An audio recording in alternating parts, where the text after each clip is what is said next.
I'm Tori Beatty. My partner's name is Danya Hill. And this is our lesson on Blackout poetry. All right, so just stepping out for a second, the accommodations we'll be providing for students with disabilities is going to be for a student named Rhaenyra. Rhaenyra has test anxiety, and she will be provided with extra time on this assessment. We have Allison, who has dyslexia, and she has been provided with a document for the assignment for the Blackout poetry that is one, it alternates colors. So one is like a black, the other is like a lighter blue, back and forth, and it is in a dyslexia friendly font. And then there is Damon, who has a specific learning disorder, and Damon will be provided with sentence stems, or has been provided with sentence stems. So, all right, getting into it. Let's talk about some Blackout poetry. Okay, so expectations, what we expect of y'all today is that academically we expect you to be able to apply knowledge to figurative language to create a poem, and we expect you to be engaged and respectful of everyone in the classroom. All right. The purpose of this lesson, so why we're doing this, why Blackout poetry. We use figurative language every single day, and it's important that we understand this language and are able to use it in our communication with others.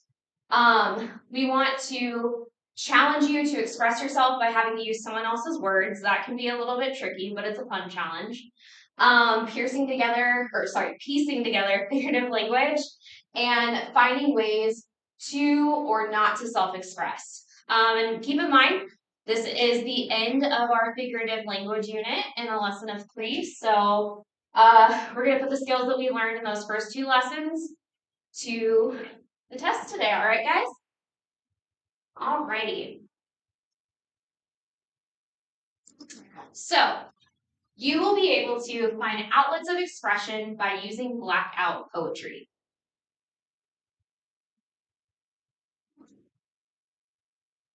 All right.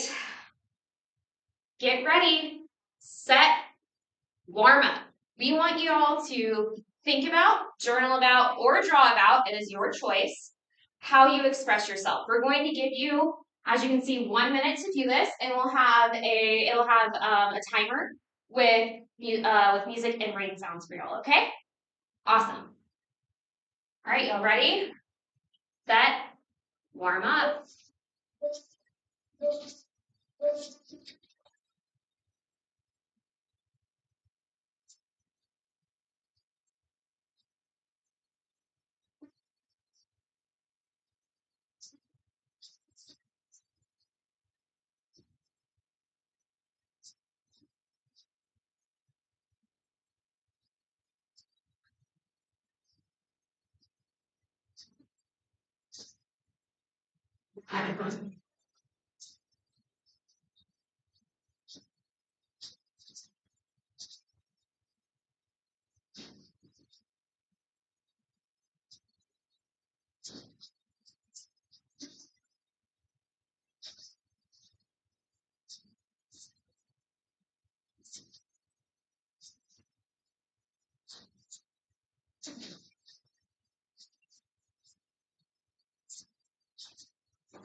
All right.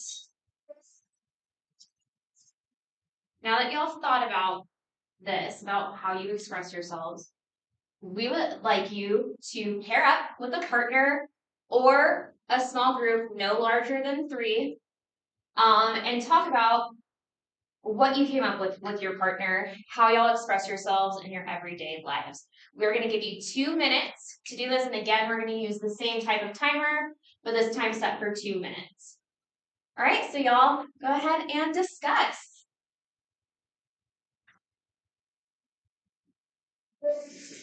Okay, so I talked about journaling, and I talked about thinking, and I also talked about drawing. I talked about poetry a little bit, but I'm not. And I also really like to write things, like make up stories. And that's all that I got down.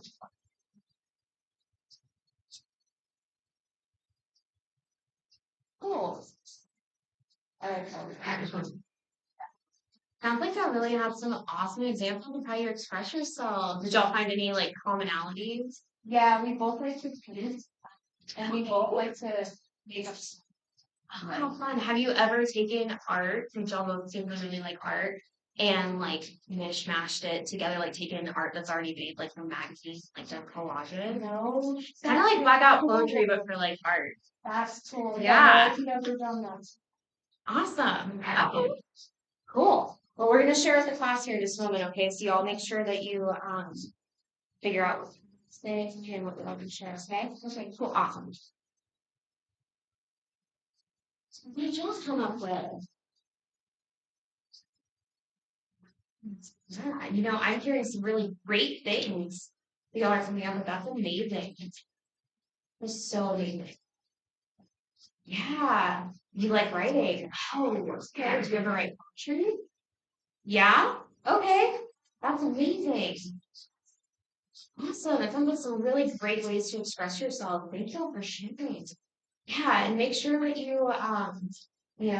you practice what you're going to say, figure out who's going to say what, because in just a moment, we're going to go ahead and share with the class, okay? I need at least one thing shared from each group.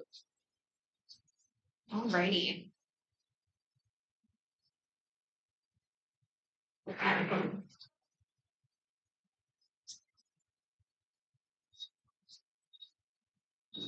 All right, y'all.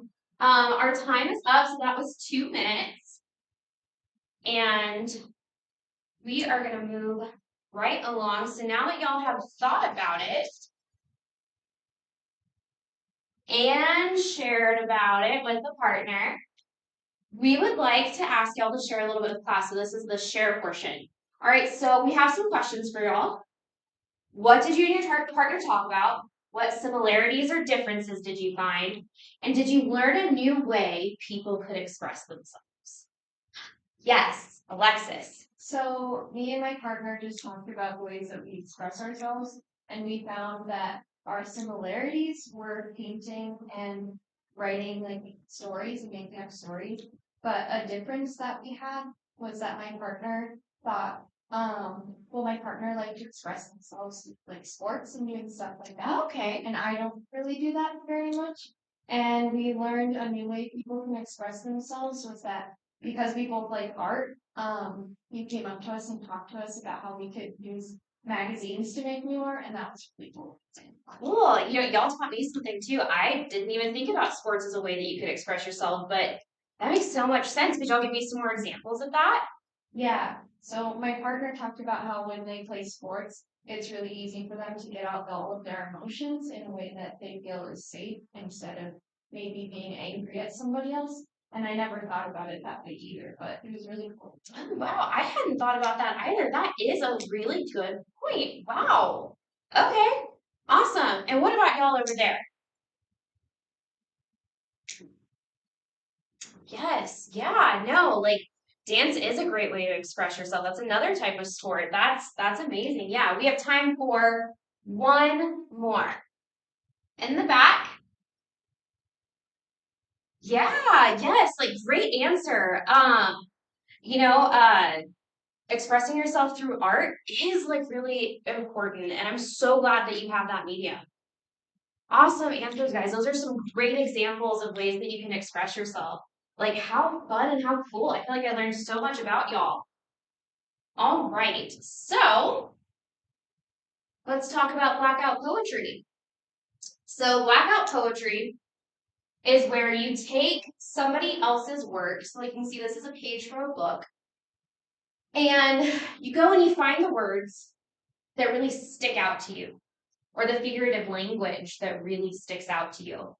And some people do it like this. This is the traditional way. You can see what they did is they likely went around in pencil first. And it's kind of important to do that because you might want to change your word selection later. But once they felt good about it, they go through the Sharpie or another dark marker, or you can do crayon, pencil, anything, and they black it out. And then as you can see, this one says, people passing in sleeping cities. After hours of stillness, there is romance. and the black colors. All right, and then this, going back to our book page over here, if you see, they did this, so they did something a little bit different, a little less traditional, but they still did the same thing. You can see where they probably circled their words in pencil and everything. And then they decided to go and create art with it with a like colored marker. That's pretty cool. All right, here are two more examples. As you can see, this one over here, they did a lot of really bright colors, and I really like what they did on both of these, where they bolded the area that they wanted a different color to really make it pop. And then on that one over there, it looks like they may have used crayon. And as you can see, you can make really pretty, like intricate. So for those of y'all that are really into art, you know, this could be a really fun project. Alrighty. So now we've talked about what blackout poetry is. We're going to talk a little bit, we're going to move into practicing it. Okay? So I chose this excerpt. It is an excerpt from Edgar Allan Poe's The Raven. And so how about we read through it as a class, okay? Once upon a midnight dreary, as I pondered, weak and weary, over many a quaint and curious volume of forgotten lore, while I nodded, nearly napping, suddenly there came a tapping, as of someone gently rapping at my chamber door. So, does any figurative language in this pop out to y'all?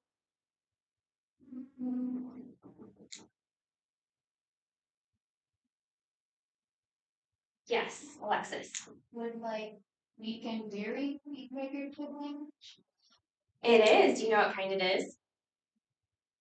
It is. So remember the one that is whenever it starts with the same letter? What we call that? Is it alliteration? You're very close. Alliteration. I think that's what you were meant to say. Yes. So alliteration. Very good job. We also have some onomatopoeia going on here with the tapping and the rapping. And some more, there's some more use of alliteration. All right, so how about we go ahead and practice the blackout poetry? All right, so do any words jump out to y'all? Yes. I like once. Once? Okay. All righty, so we've circled once. What about you over there? Yes, yes. So once or what? Oh, not I. I change your mind. Okay, pondered. All right, we can circle pondered. So once pondered. Yes, Alexis. Once pondered. Can we do over many? Oh, I like that. Okay. Yes, over many. So we have once pondered over many. Yes, Damon. Oh, curious. Oh, very curious. Yes, okay. So we've got curious. What else do we have? All right. So what we would do, for the sake of time, I'm going to speed this up, stepping out of the lesson. We're going to black things out, and I would just basically show them the process for doing the blackout poetry.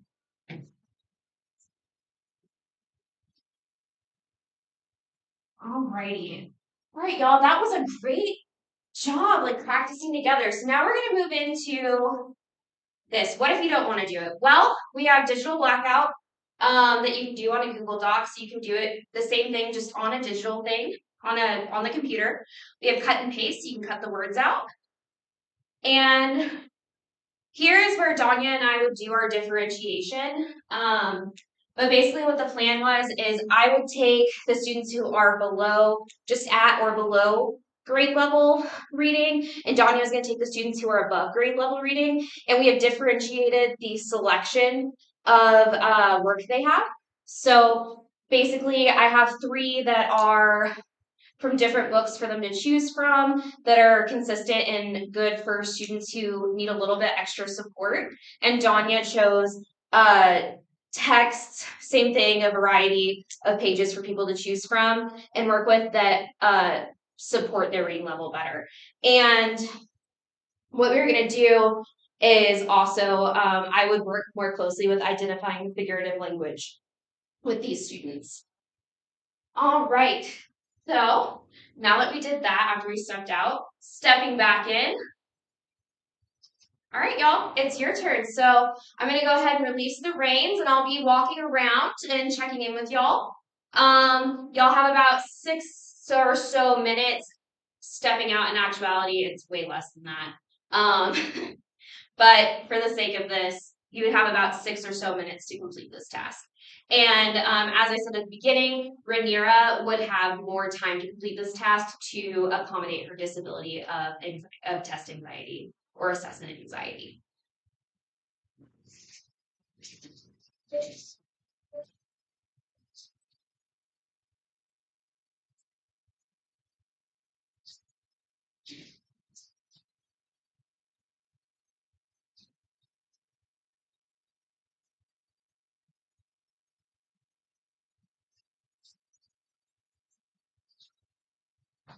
Is it going pretty well? Yeah.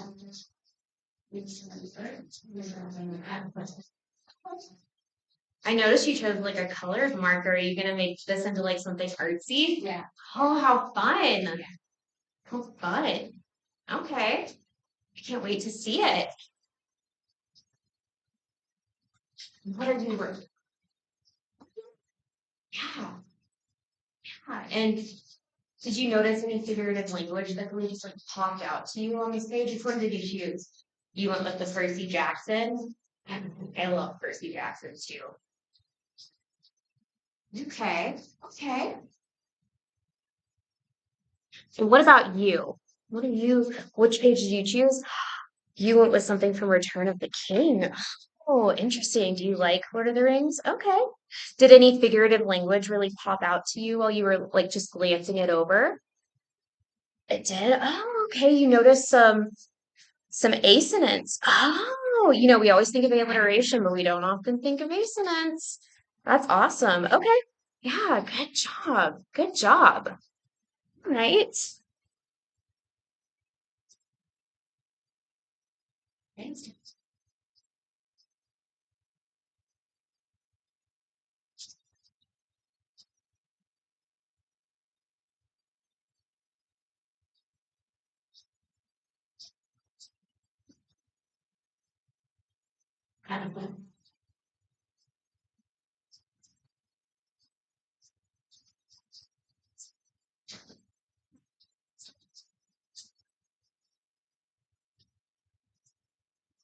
Oh, I like what you're doing there with the squigglies. Okay. And that is time. Thank you.